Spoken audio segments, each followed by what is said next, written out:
Ayun, ngayon nasa Zealandia ako. Mag-isa, walang gaanong tao dito. Takot akong umakyat sa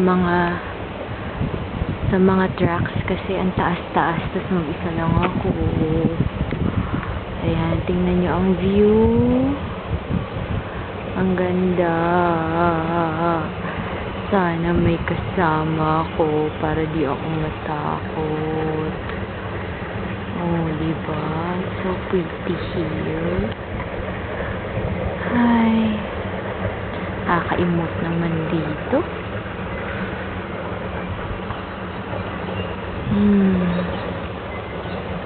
Sarap, ang lamig, tahimik. Maririnig mo lang mga birds chirping.